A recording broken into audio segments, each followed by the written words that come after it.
स्वागत है आप सभी का पंचऋषि क्लासेस के इस ऑनलाइन प्लेटफॉर्म पर। हम लोग यूपी पुलिस सहित सभी एक दिवसीय परीक्षाओं की तैयारी कर रहे हैं और उसके अंतर्गत आधुनिक भारत के इतिहास को पढ़ रहे हैं। विषयवार हर विषय को एक एक कर हम अपने कोर्स को कंप्लीट करेंगे।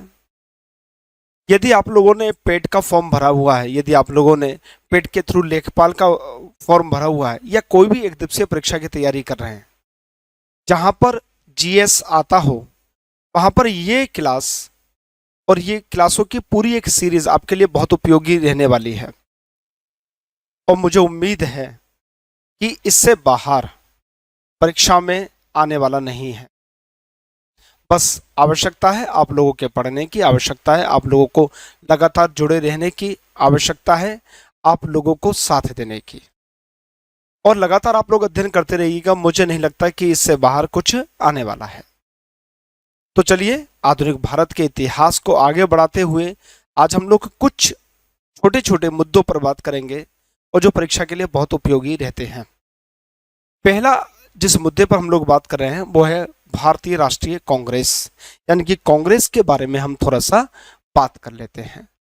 तो भारतीय राष्ट्रीय कांग्रेस की हम लोग बात करेंगे। इंडियन नेशनल कांग्रेस की हम लोग बात करेंगे। हालांकि दादा भाई नेहरू जी ने यह नाम दिया था, लेकिन इसके संबंध में जितने भी मुद्दे बनते हैं हम उन सभी मुद्दों को धीरे धीरे कर बात करेंगे। सबसे पहले हम लोग इसकी स्थापना देखेंगे। कब भारतीय राष्ट्रीय कांग्रेस की स्थापना हुई थी, कहाँ हुई थी, स्थान क्या था, संस्थापक कौन था, प्रथम अध्यक्ष कौन था,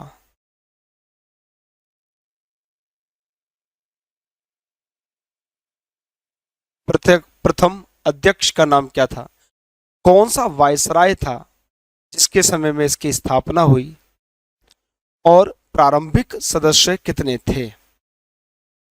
प्रारंभिक सदस्य कितने थे, इन सब मुद्दों पर हम लोग बात करेंगे। अगर स्थापना की बात करें तो इसकी स्थापना हुई थी 28 दिसंबर 1885 को। 28 दिसंबर 1885 को इसकी यानी कि भारतीय राष्ट्रीय कांग्रेस की स्थापना हुई थी। स्थान था बंबई। पहली बैठक हुई थी गोकुलदास तेजपाल संस्कृत कॉलेज में। पहली बैठक कहां हुई थी? गोकुलदास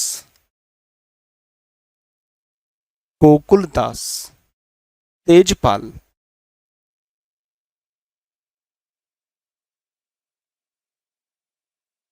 संस्कृत कॉलेज में।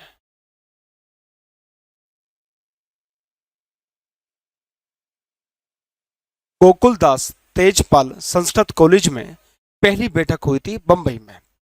तो 28 दिसंबर 1885 को इसकी स्थापना हुई थी।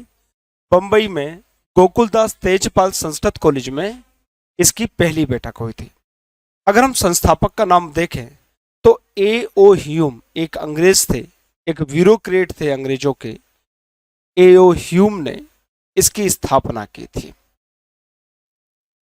इसको लेकर बहुत सारे विवाद हैं। दो सिद्धांत आते हैं, एक तो सेफ्टी वाल्व का सिद्धांत है, एक तड़ित चालक सिद्धांत है। कुछ लोगों का कहना है कि अंग्रेजों ने भारतीयों के गुस्से को, अंग्रेजों ने भारतीयों की इच्छा को जानने के लिए कांग्रेस की स्थापना की थी। अगर हम इसके प्रथम अध्यक्ष की बात करें तो व्योमेश चंद्र बनर्जी, व्योमेश चंद्र बनर्जी इसके प्रथम अध्यक्ष थे। वायसराय की बात करें कि किनके शासनकाल में इसकी स्थापना हुई थी, वो थे Lord Dufferin. Lord Dufferin Lord Dufferin ने के शासनकाल में भारतीय राष्ट्रीय कांग्रेस की स्थापना हुई थी। अगर हम प्रारंभिक सदस्यों की संख्या को देखें तो प्रारंभिक सदस्यों की संख्या थी 72। 72 सदस्य प्रारंभ में थे। बाद में तो सदस्यों की संख्या कितनी बड़ी, पूरा देश ही कांग्रेस के साथ जुड़ गया था, लेकिन प्रारंभ में 72 सदस्य थे। तो ये एक बेसिक इंफॉर्मेशन रही कांग्रेस के बारे में। ये जो नाम है भारतीय राष्ट्रीय कांग्रेस, इंडियन नेशनल कांग्रेस, ये नाम दिया था दादा भाई नेहरू ने। ये नाम किसने दिया था? दादा भाई नौरोजी या नेहरू ने ये नाम दिया था भारतीय राष्ट्रीय कांग्रेस, दादा भाई नौरोजी ने। आप लोग कमेंट बॉक्स में लिख के बताएंगे कि दादा भाई नौरोजी का नाम हमने और कहां पढ़ा है, कौन से सिद्धांत के तहत पढ़ा है। तो दादा भाई नेहरू ने नाम दिया था भारतीय राष्ट्रीय कांग्रेस का। ठीक है, अब इसके बारे में दो सिद्धांत आते हैं। एक आता है सेफ्टी वाल्व का सिद्धांत, दो सिद्धांत आते हैं। एक आता है सेफ्टी वाल्व का सिद्धांत, सेफ्टी वाल्व का सिद्धांत, और यह सिद्धांत दिया था लाला लाजपत राय ने, लाला लाजपत राय ने। और एक दूसरा सिद्धांत था जिसका नाम है तड़ित चालक सिद्धांत, तड़ित चालक सिद्धांत। और तड़ित चालक सिद्धांत को दिया था गोपाल कृष्ण गोखले साहब ने, गोपाल कृष्ण गोखले ने।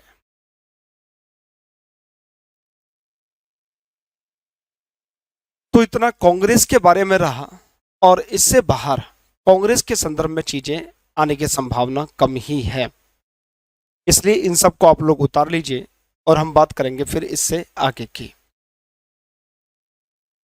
हम बात इससे आगे की करेंगे, और वो करेंगे बंगाल विभाजन की। उम्मीद है आप लोगों ने ये सब उतार लिया होगा। अब हम लोग बात करेंगे बंगाल विभाजन की। इतना डीप में जाकर हम लोग आपको पढ़ा रहे हैं, मुझे लगता नहीं है कि इससे बाहर आपकी परीक्षा को, चाहे वे पेट की परीक्षा हो, चाहे वे आपकी शिक्षक भर्ती की परीक्षा हो, चाहे वे आपकी पुलिस परीक्षा हो, इससे बाहर कुछ आने वाला है। अब हम बात करेंगे बंगाल विभाजन की। बंगाल विभाजन, हालांकि बंगाल विभाजन क्यों किया गया, इस बात को लेकर मतभेद है। अगर हम बंगाल वाले क्षेत्र की बात करें कि बंगाल का क्षेत्र कितना बड़ा था, तो वर्तमान का असम, वर्तमान का वेस्ट बंगाल, वर्तमान का उड़ीसा, बंगाल का बिहार, ये सारे क्षेत्र मिला लिए जाएं, छत्तीसगढ़, ये सब असम बंगाल के अंतर्गत आता था। बहुत बड़ा क्षेत्र था। अंग्रेजों ने कहा कि भाई इतना बड़ा क्षेत्र का प्रशासन करना मुश्किल हो रहा है, इसलिए हम इसको दो भागों में बांटेंगे। लेकिन इसके पीछे एक मंशा और थी अंग्रेजों की, वो थी हिंदू मुस्लिम एकता को खंडित करने की, यानी कि फूट डालो और राज करो। फूट डालो राज करो के सिद्धांत पर कार्य करते रहे, और उन्होंने दो हिस्से किए बंगाल के, एक मुस्लिम बहुल, एक हिंदू बहुल। कलकत्ता वाला क्षेत्र हिंदू बहुल, बिहार, छत्तीसगढ़, उड़ीसा वाला बहुल, और असम और आपका जो वर्तमान का बांग्लादेश है, ये वाला क्षेत्र मुस्लिम बहुल था, ढाका वाला क्षेत्र, और इसको फिर अलग कर दिया गया।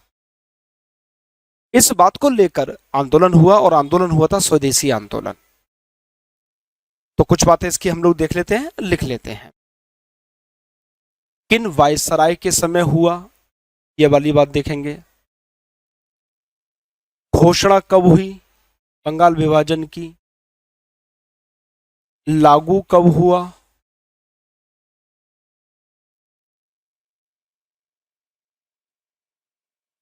समाप्त कब हुआ, या विभाजन रद्द कब हुआ,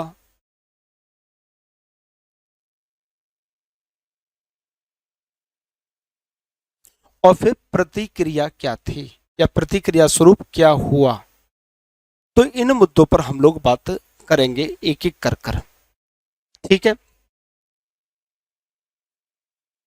जो वायसराय था वो था लॉर्ड कर्जन।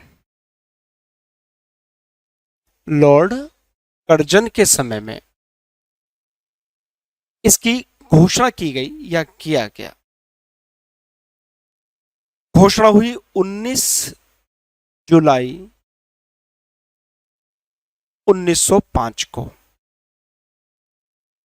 19 जुलाई 1905 को इसकी घोषणा हुई थी। जैसे ही इसकी घोषणा हुई तुरंत प्रतिक्रिया प्रारंभ हो गई और प्रतिक्रिया स्वरूप 7 अगस्त 1905 को 7 अगस्त 1905 को 7 अगस्त 1905 को 7 अगस्त 1905 को प्रतिक्रिया स्वरूप 7 अगस्त 1905 को स्वदेशी आंदोलन का प्रारंभ हुआ।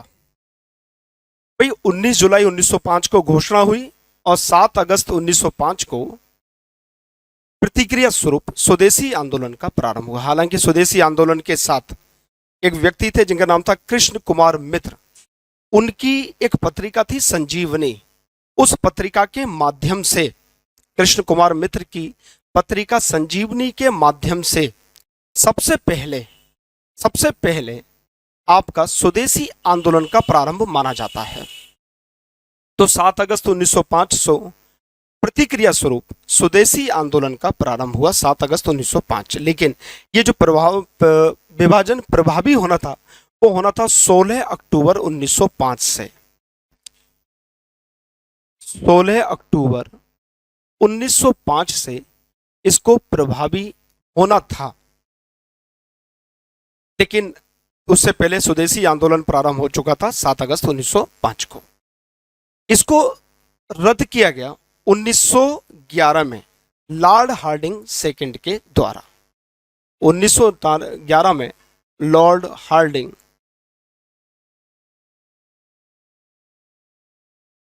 सेकंड के द्वारा इसको रद्द कर दिया गया 1911 में। हम लोगों ने पहले भी देखा था कि दिल्ली दरबार के समय इस बंगाल विभाजन को रद्द किया था। तो इतनी बात आप लोगों को पता होनी चाहिए, क्योंकि ये जो तारीखें हैं ये आपकी परीक्षा में बहुत आती हैं, तो इसके संदर्भ में आपको पता होना चाहिए। ठीक है बेटा, इतनी बातें समझ में आई। अब एक पॉइंट यहां पर और लिख लीजिएगा कि भाई स्वदेशी आंदोलन जो हुआ इसका प्रारंभ हुआ कैसे था। तो एक व्यक्ति थे जिनका नाम था कृष्ण कुमार मित्र। कृष्ण कुमार मित्र, इनकी एक पत्रिका निकलती थी जिसका नाम था संजीवनी।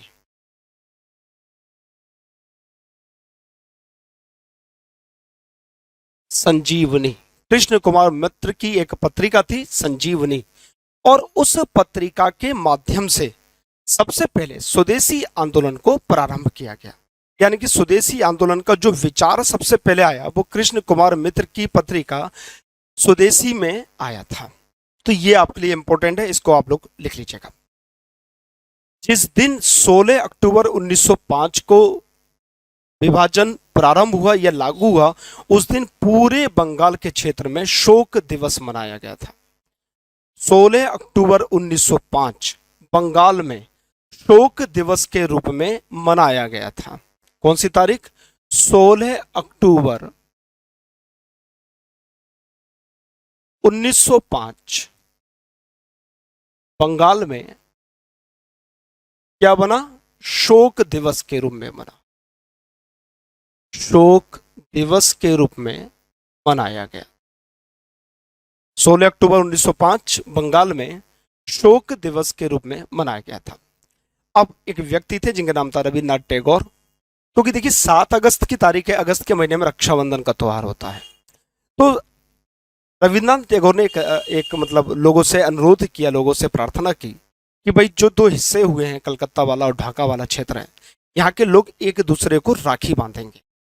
तो रविन्द्रनाथ टैगोर के आह्वान पर एक दूसरे को राखी बांधी गई, यानी कि रक्षाबंधन का त्योहार मनाया गया इन दोनों के बीच आपस की मित्रता को प्रदर्शित करने के लिए, दोनों क्षेत्र के लोगों की दोस्ती को, दोनों लोगों के भाईचारे को प्रदर्शित करने के लिए रविन्द्रनाथ टैगोर के आह्वान पर रक्षाबंधन का त्योहार मनाया गया।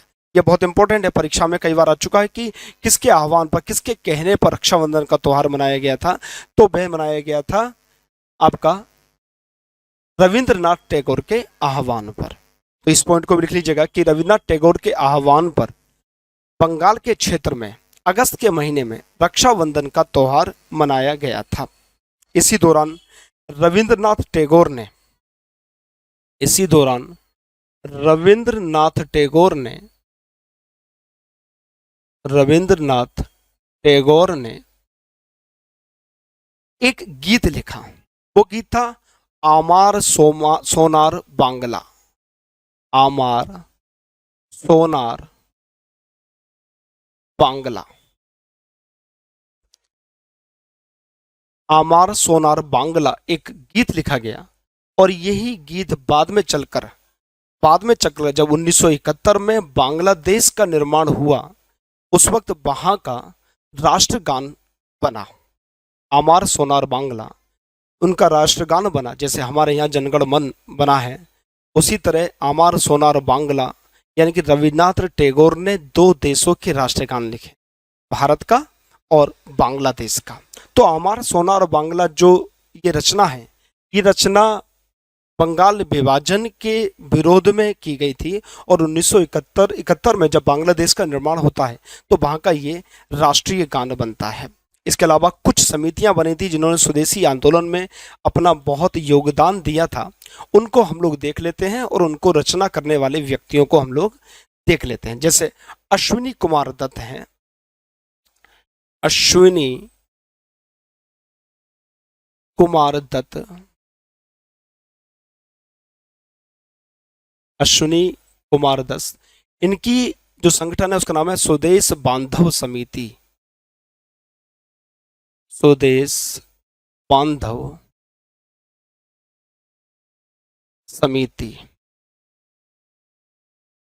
स्वदेश बांधव समिति। अश्विनी कुमार दत्त की जो संगठन है उसका नाम है स्वदेश बांधव समिति। अवनींद्रनाथ टैगोर, उनकी जो संस्था है उसका नाम है Indian society of oriental art. लिख लीजिएगा आप लोग, ये इंपॉर्टेंट है और परीक्षाओं में आ सकती है। Abanindranath Tagore oriental, Indian society of oriental art. Indian society, Indian society of oriental art.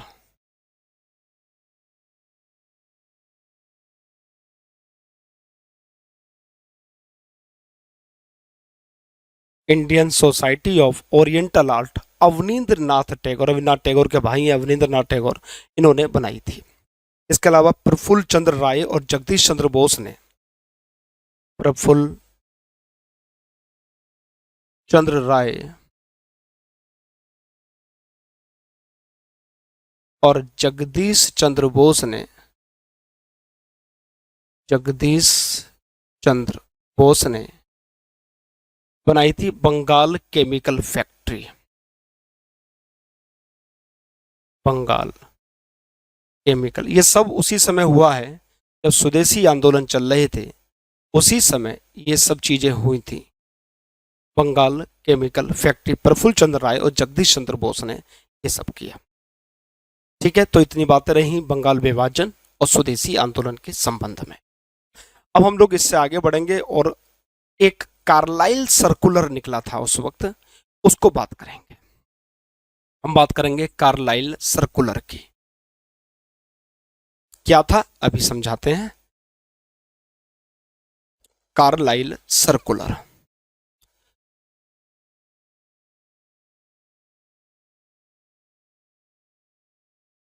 Carlisle circular,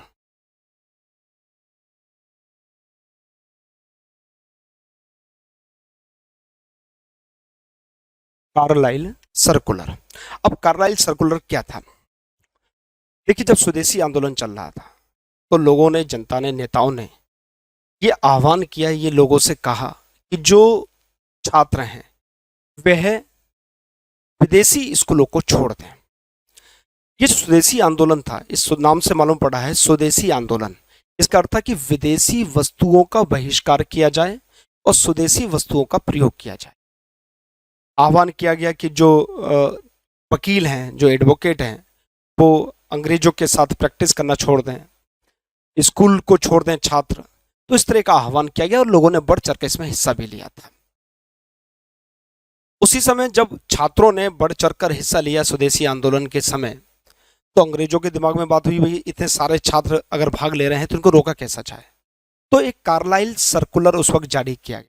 Carlyle circular था कि जो छात्र स्वदेशी आंदोलन में भाग लेंगे उनका स्कूलों से नाम काट दिया जाएगा, और काट दिया गया।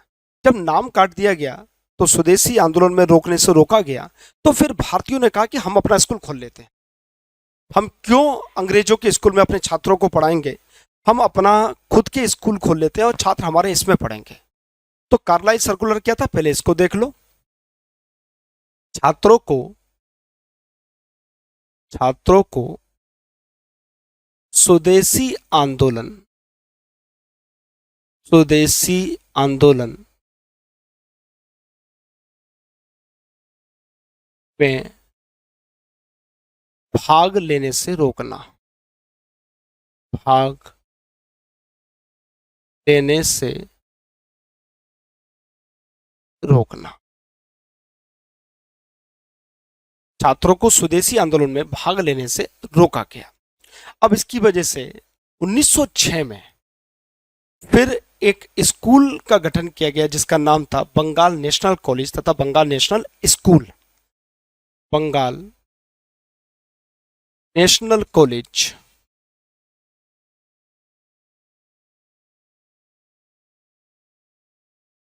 बंगाल नेशनल कॉलेज तथा बंगाल नेशनल नेशनल स्कूल की स्थापना की गई। उन्होंने कहा भैया चलो निकाल दो नाम, हम अपना स्कूल खोल लेते हैं, वहां बच्चों को पढ़ाएंगे। तो बंगाल नेशनल कॉलेज और बंगाल नेशनल स्कूल की स्थापना की गई, और इसके जो प्रिंसिपल थे वो थे अरविंद घोष।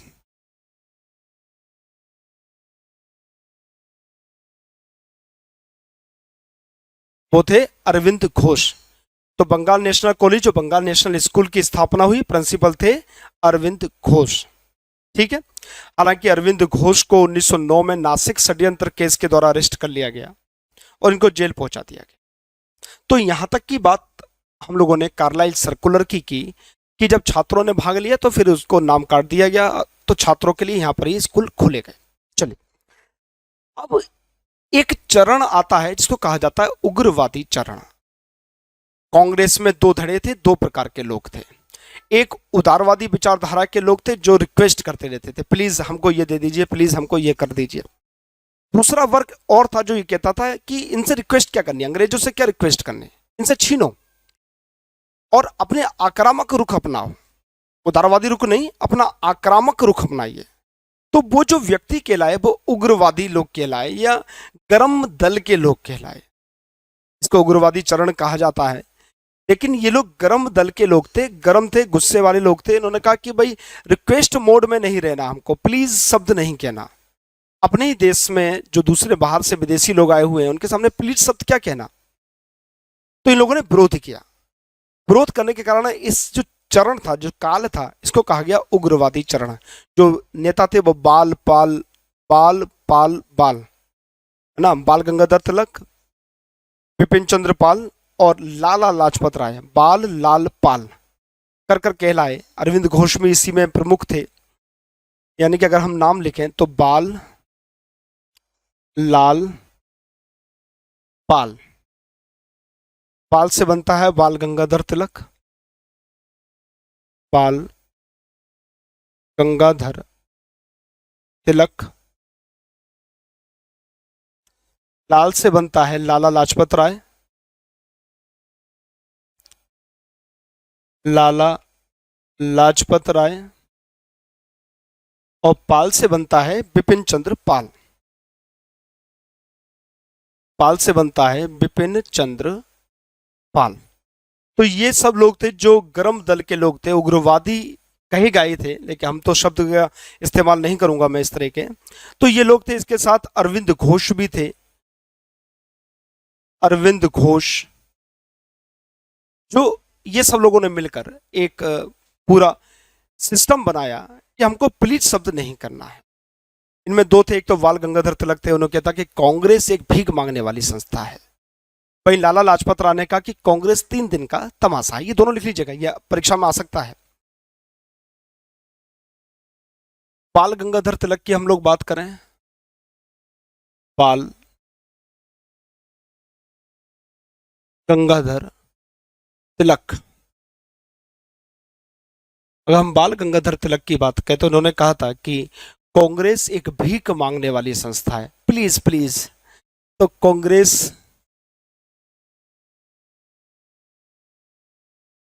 भीख मांगने वाली संस्था है, कांग्रेस भीख मांगने वाली संस्था है। कांग्रेस क्या है? एक भीख मांगने वाली संस्था है। बल्कि लाला लाजपत राय ने कहा था, अगर हम बात करें लाला लाजपत राय की, तो इन्होंने कहा था कि कांग्रेस 3 दिन का तमाशा है, कांग्रेस 3 दिन का